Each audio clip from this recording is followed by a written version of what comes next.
Hello students, welcome to the online classes. My name is Nidhi Dixit. Today we are going to start a new chapter, that is coal and petroleum. Okay. So students, you must have read about coal and petroleum. कोल और petroleum को आपने पढ़ा होगा. कोल का मतलब होता है कोयला और पेट्रोलियम का मतलब होता है पेट्रोल.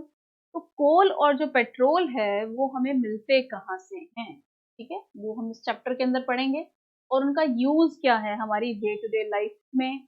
और अगर हम उनको जिस स्पीड से आज यूज कर रहे हैं उसी स्पीड से अगर हम यूज करते चले गए तो आगे आने वाले टाइम में क्या होने वाला है, ये इस चैप्टर के अंदर हम लोग पढ़ेंगे.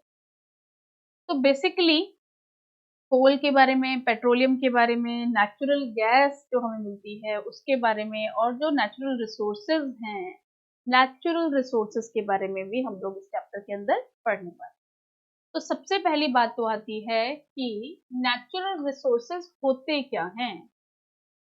तो नेचुरल रिसोर्सेज वो रिसोर्सेज होते हैं जो कि नेचर में अपने आप अकर हो रहे हैं. Natural resources are those resources which are obtained from the nature, जो कि हम लोग नेचर से ऑब्टेन करते हैं.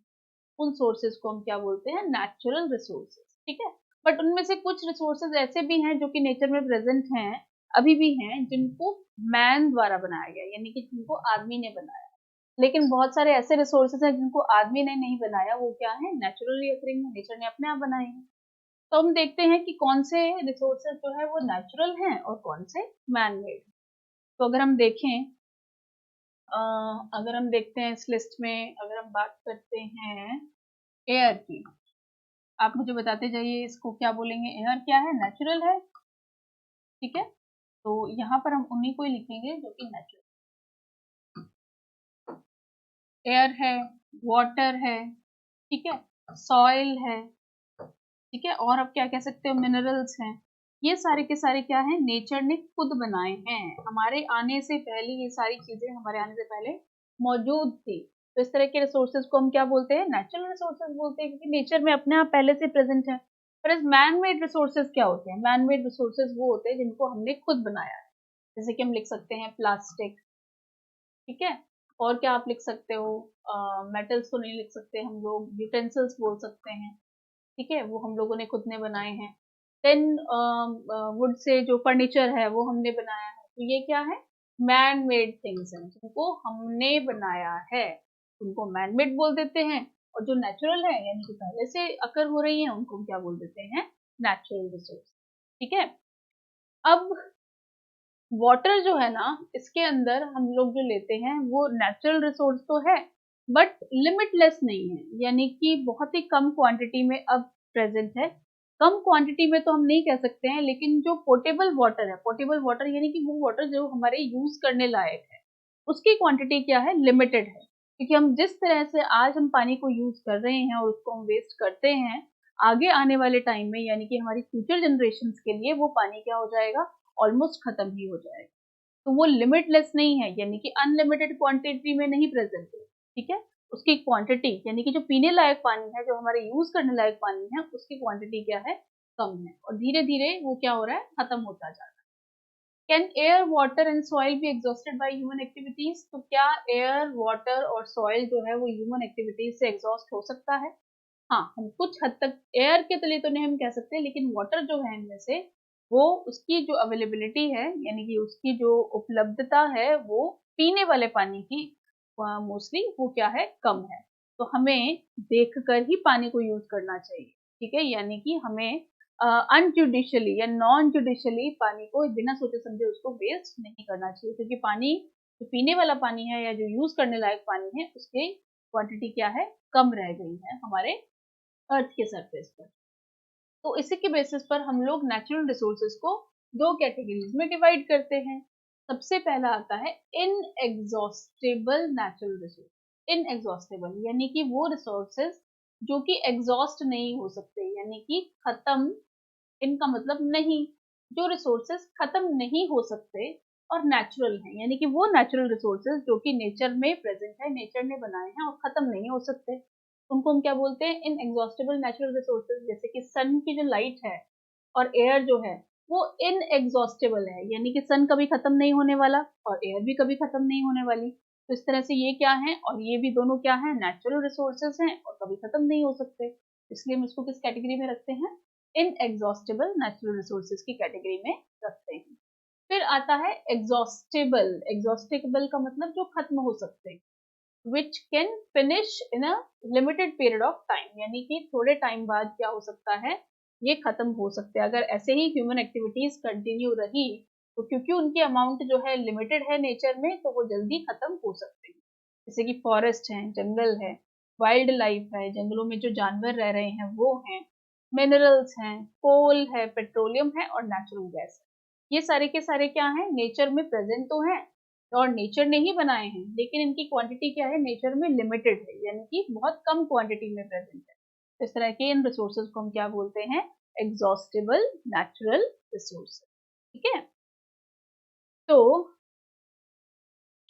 हाँ, अब देखते हैं हम लोग कोल, पेट्रोलियम और नेचुरल गैस को, जैसे मैंने आपको बोला कि एग्जॉस्टेबल नेचुरल रिसोर्स है और हर एक का कंजम्पशन का जो पैटर्न है वो अलग अलग है। जैसे कि जनरेशन आफ्टर जनरेशन हम लोग क्या हो गए हैं, ग्रीडी हो गए हैं, यानी कि लालची हो गए हैं।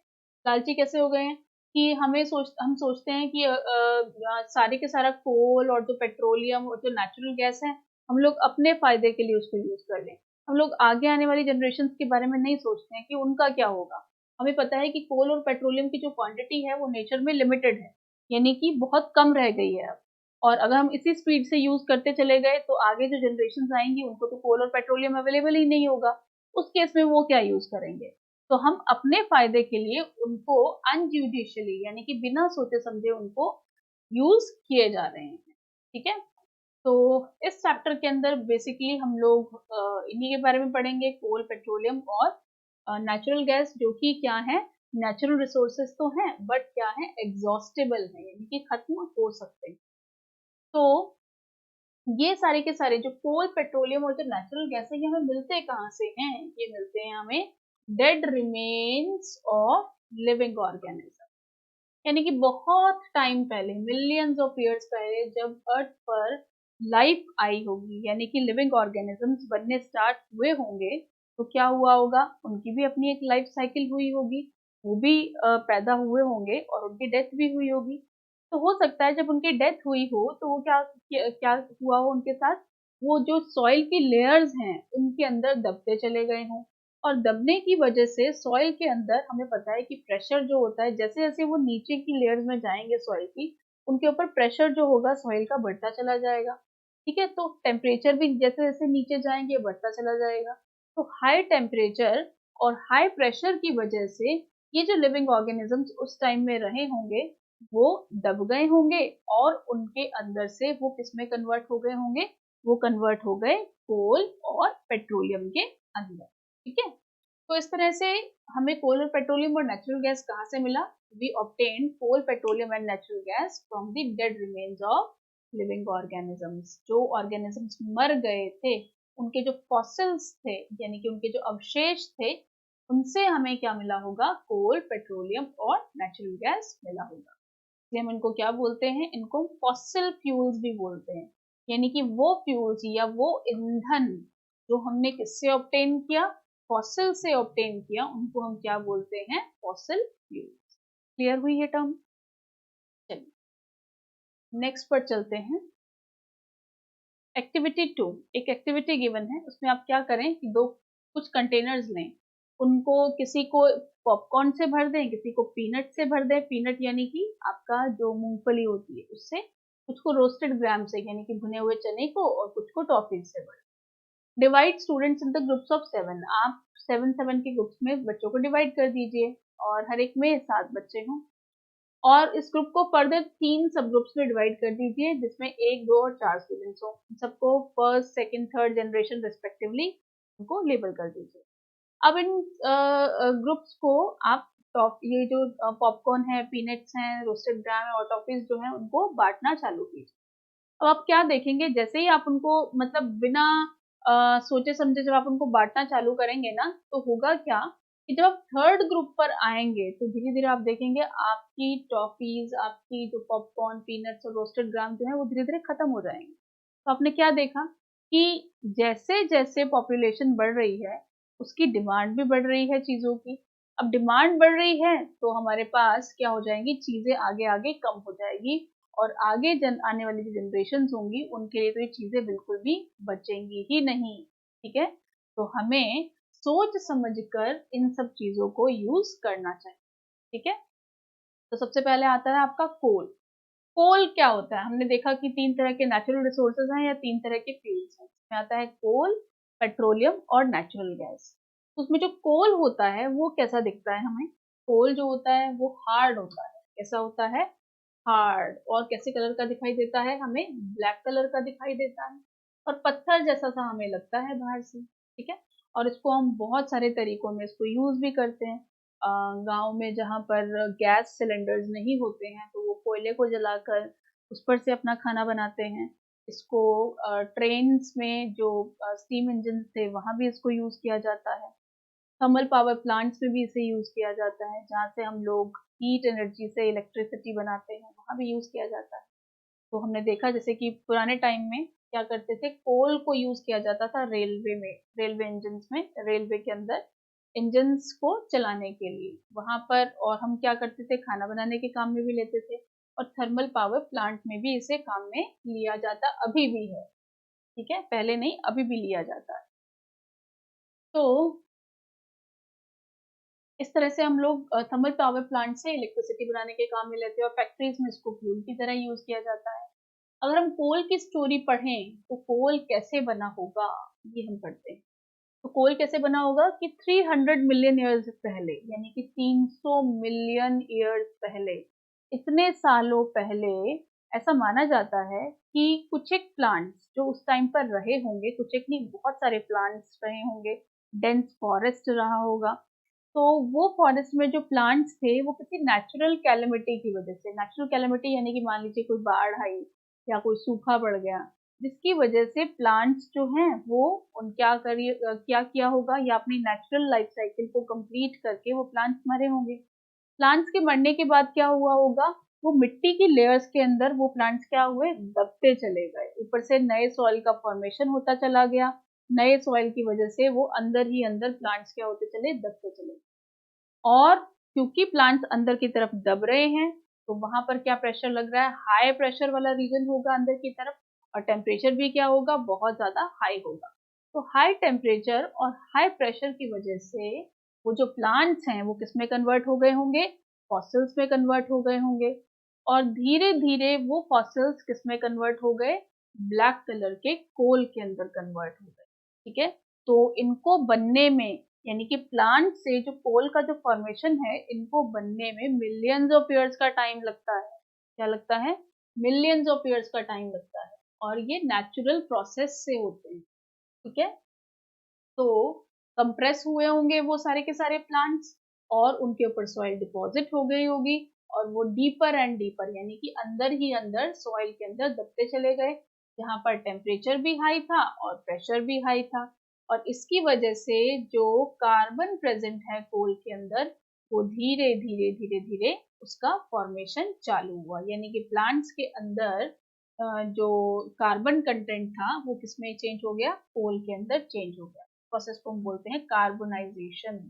कार्बोनाइजेशन क्या हुआ, carbon which is present in coal by the slow process of conversion of dead vegetation into coal. तो process of formation of coal from the plants is called as carbonization. ठीक है, कार्बन का या कोल का formation किससे, plant से, उसको हम क्या बोलते हैं, कार्बनाइजेशन बोलते हैं। ठीक है, अब क्योंकि ये किससे बना है, ये बना है प्लांट से। कोल किससे बना, कोयला किससे बना, कोयला बनता है प्लांट से, इसीलिए हम इसको बोलते हैं फॉसिल फ्यूल। क्या बोलते हैं, फॉसिल फ्यूल। फॉसिल फ्यूल क्यों बोला इसने हमें, हमने इसे, अब क्योंकि अवशेष से बना है, फॉसिल से बना है। किसके फॉसिल से, प्लांट्स के फॉसिल से बना है, जो कि which got sank deeper in the end deeper in the layers of the soil and get converted into fossil, and as that fuel is obtained from the dead remains of the plants, that is why it is called as fossil fuel. तो अगर हम एक coal mine को देखें तो coal mine कुछ हमें इस तरह से दिखाई देती है। आपको दिख रहे हैं इतने बड़े बड़े बड़े बड़े कोल माइन दिख रहे हैं आपको, और यहाँ पर रथलेसली यानी कि बिना सोचे समझे कोल के जो जो एक्सकेवेशन है वो की जा रही है, बिना सोचे समझे उसको यूज किया जा रहा है, और हमें ये नहीं पता कि इसको बनने में मिलियंस ऑफ ईयर्स का टाइम लगता है। तो हम अभी के बारे में सोचते हैं, आगे आने वाली जो फ्यूचर जनरेशन है उनके बारे में तो हम सोच ही नहीं रहे हैं। तो इसलिए हमें उनका भी ध्यान रखना चाहिए।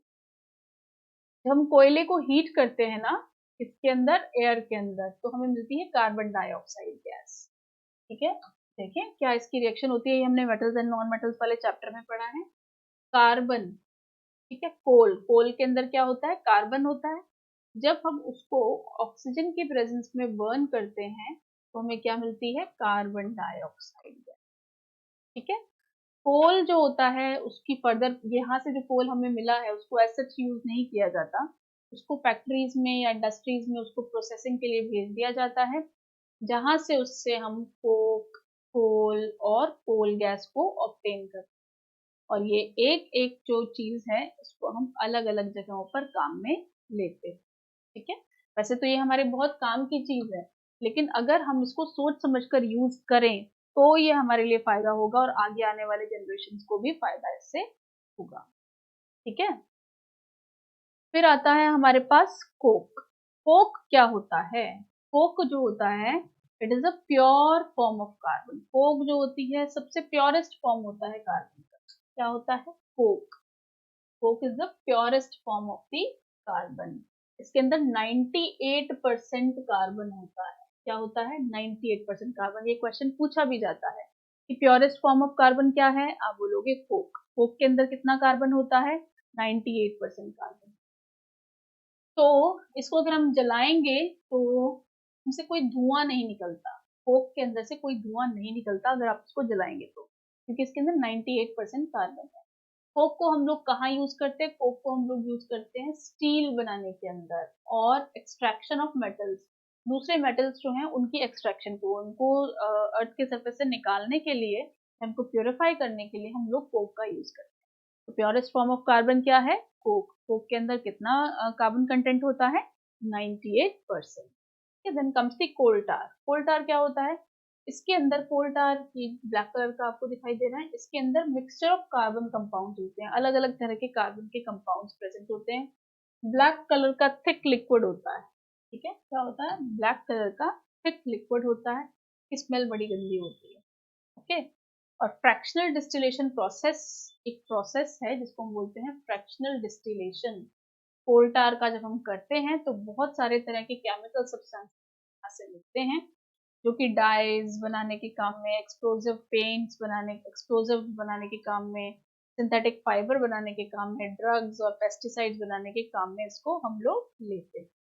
नैप्थलीन बॉल्स जो अपन यूज करते हैं ना इंसेक्ट्स को भगाने के लिए, विंटर्स के टाइम पर मम्मी क्या करती हैं, नैप्थलीन बॉल्स को यूज करती हैं, जो वूलन कपड़े होते हैं उनको कीड़ों से बचाने के लिए। तो ये जो नैप्थलीन बॉल्स भी होती है ना, जो कि कीड़ों को और मच्छरों को भगाने के काम में आती हैं, वो भी कहाँ से मिलती है, कोल टार से। कहाँ से मिलती है, इसी कोल टार से, कि फ्रैक्शनल डिस्टिलेशन जब की जाती है।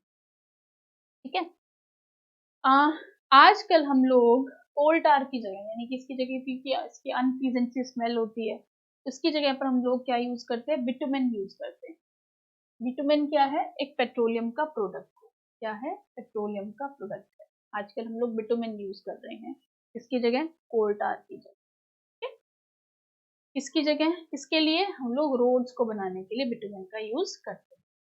ठीक है, then comes the coal gas. Coal gas जो होता है उसके अंदर क्या क्या चीजें होती हैं, कोल गैस के अंदर आपको दिखाई देगा hydrogen, methane and carbon monoxide. तो कोल गैस किस किस का मिक्सचर है, कोल गैस अगर आपसे पूछा जाए तो इसके अंदर हाइड्रोजन होती है, प्लस मीथेन होती है, और कार्बन मोनोऑक्साइड होती है। ये तीन तरह की गैसेस आपको मिलती हैं। कोल गैस में क्या क्या चीजें मिली, hydrogen, methane and carbon monoxide. ठीक है, और इसको हम कहाँ यूज करते हैं, ये कोल प्रोसेसिंग जो प्लांट्स होते हैं ना, बेसिकली हमें वहां पर ये देखने को मिलते हैं। कहाँ पर देखने को मिलते हैं, कोल के जो प्रोसेसिंग प्लांट्स होते हैं वहीं पर आपको कोल गैस देखने को मिलती है। हाइड्रोजन को भी हम लोग अलग अलग इंडस्ट्रीज में यूज करते हैं, मीथेन को भी अलग अलग इंडस्ट्रीज में यूज करते हैं, सिमिलरली कार्बन मोनोऑक्साइड को भी अलग अलग इंडस्ट्रीज में हम उसको यूज करते हैं। ठीक है। कोल गैस को हम लोग और कहाँ यूज करते हैं, स्ट्रीट लाइटिंग होती है ना, स्ट्रीट में जो लाइट्स लगी हुई होती हैं, वहां पर कोल गैस का फर्स्ट टाइम यूज किया गया था लंदन में 1810 में, और न्यूयॉर्क में 1820 में यूज किया गया था। आजकल जो है इसको हम लोग हीट की सोर्स पर यूज करते हैं, इसको लाइट लाइट करने के लिए यूज नहीं लेते हैं इसको, light as a light source हम इसको यूज नहीं करते हैं, we use it as a source of heat rather than the light. ठीक है, इस तरह से कोल गैस हमने देखा इसको। फिर हम पेट्रोलियम, आज हम सिर्फ कोल गैस के बारे में या कोल के बारे में हम लोगों ने पढ़ा, तो कोल कैसे बना, कोल के प्रोडक्ट्स क्या क्या हैं, हमने कोल टार के बारे में पढ़ा, कोल गैस के बारे में पढ़ा और कोक के बारे में पढ़ा। 3 मेन प्रोडक्ट्स पढ़े हमने कोल के। तो जिसमें कोक जो होता है वो प्योरेस्ट फॉर्म ऑफ कार्बन होता है, और इसके अंदर 98% क्या प्रेजेंट होता है, कार्बन प्रेजेंट होता है। दूसरा हमने पढ़ा क्या पढ़ा था, कोल टार। कोल टार जो होता है वो थिक लिक्विड होता है ब्लैक कलर का, और वो किसके काम में आता है, उसका अगर हम फ्रैक्शनल डिस्टिलेशन करते हैं तो हमें अलग अलग तरीके के प्रोडक्ट्स उसके अंदर से देखने को मिलते हैं, जैसे कि हमें नैप्थलीन बॉल्स उससे मिलती है। फिर लास्ट में आया था हमारे पास कोल गैस। कोल गैस कहाँ कहाँ यूज करते हैं, कोल गैस को हम लोग जो है उसको हीटिंग ये हेल्प, हम लोग हीट अगर हमें किसी को करना होता है तो एज ए हीटिंग सोर्स हम उसको यूज करते हैं। और उसके अंदर किस किस का मिक्सचर होता है कोल गैस एक्चुअल में, हाइड्रोजन का, मीथेन का और कार्बन मोनोऑक्साइड का।